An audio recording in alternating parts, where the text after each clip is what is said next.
রাজনীতিবিদরা ভালো তখন বলছে দেখো প্রভু আমার মুক্তি তুমি শুনতে চাইছো জগৎবাসীকে শোনাইতে ইচ্ছা তোমার ইচ্ছায় জগৎ সৃষ্টি হয় তোমার ইচ্ছায় প্রলয় তা শুধু উত্তম কর্ম বাঞ্ছা যদি হবে অলসতা পরিত্যাগ করি তাহা করি অলসতা করিলে করা বড় ভাব শুনো রঘুনাথ প্রমাণ তাহা উত্তম কর্ম করার যদি ইচ্ছা জাগে তাহলে অলসতা পরিত্যাগ করে আগে তাহা জানো অন্ধকারে সুরাসীন নরকের কুণ্ড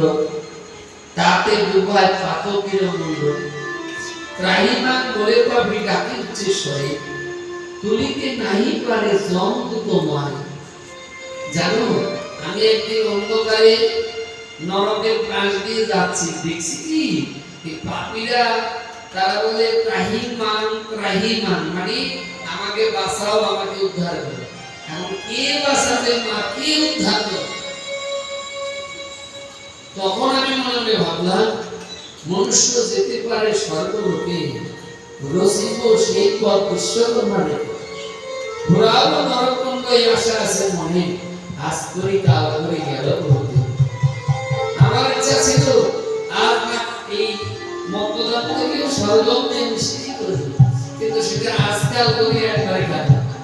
ঘোরাবো নরককুণ্ড এই আশা ছিল মনে আজ করি কাল করে গেল বলতে ওই আজকাল তোদের কারো বদল সাধন হবে না কাল করবো দিন যাবে সমস্যা হয় আজকে দিনটা যে গেল এটা খুব ভালো যত সমস্যা এগুলো মনে করে ভালো তাই মাগো জীবনের একটা দিন চলে যাচ্ছে এই একটা দিন কোটি কোটি টাকা দিলে এই জীবনে একটা দিন তুমি বুঝে নাও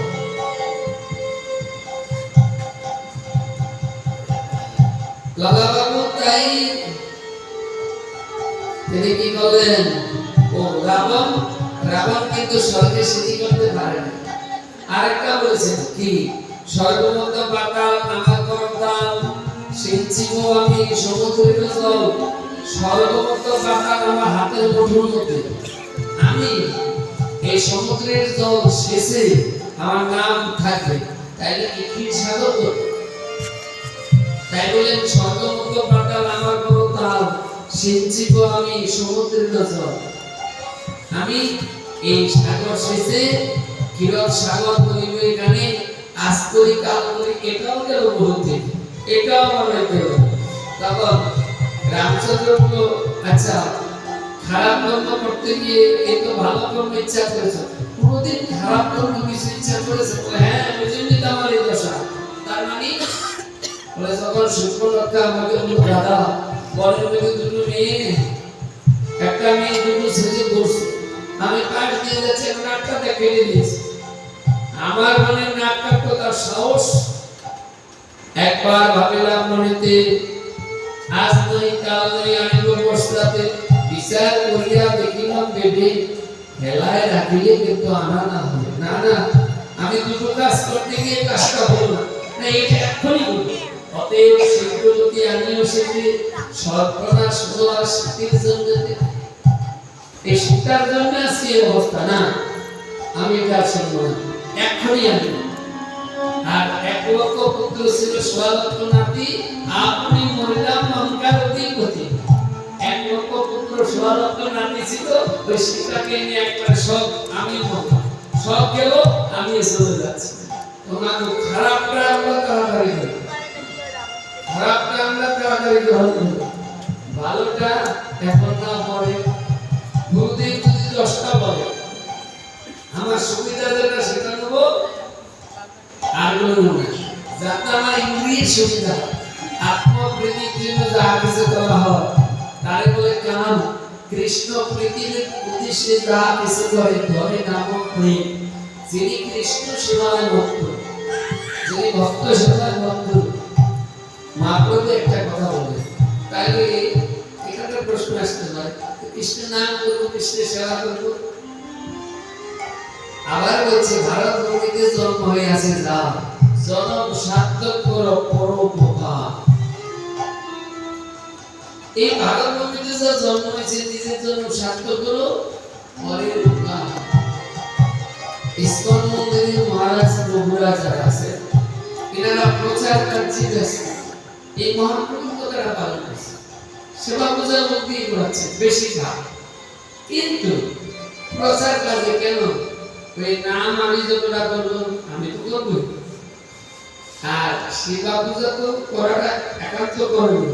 কিন্তু সাথে যদি প্রচার না থাকে, জীবের কল্যাণ চিন্তা না থাকে, আর জীবের কল্যাণ চিন্তা থাকলে জীবকে যেভাবে চলে বলে কলে কৌশলে পরিণাম দিবে, তাহলে একবার শেষের দিনে রথ একবারে এসে প্রস্তুত বচন সাধন থাক আর না থাক। এটা ধ্রুবকে দিয়ে দেখায় গিয়েছে আমাদের আজকে হয়তো হবে, এবং হাতি আর কুমিরকে দিয়ে দেখায় দিয়েছে। হাতি বিপদে করে ভগবান কেটে গেছে, আর ভগবান সুদর্শন দিয়ে একবারে কুমিরের ঘন্টা বন্ধ করে দিল। এইবার হাতি প্রার্থনা করছে, প্রার্থনা অনুযায়ী ভগবান রথ নিয়ে চলে এসেছেন। যখন রথের উপরে তখন বলছে ওই কুমিরের জন্য আজকে তোমাকে পেলাম, তাইলে প্রভু তুমি দয়া করে বলো ওই কুমির কোথায়, ওই যে আলাদা কথা বলে আমি তোমার আগে যাচ্ছি।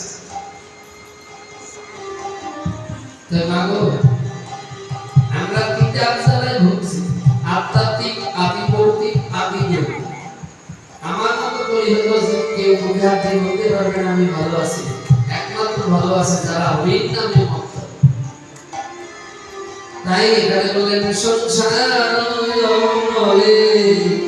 চলেছে হৃদয় নাহি হবে জন্ম জন্মান্তরে বিষয় কাতর সুখ সমৃদ্ধি হবে, সুখ সমৃদ্ধি হবে।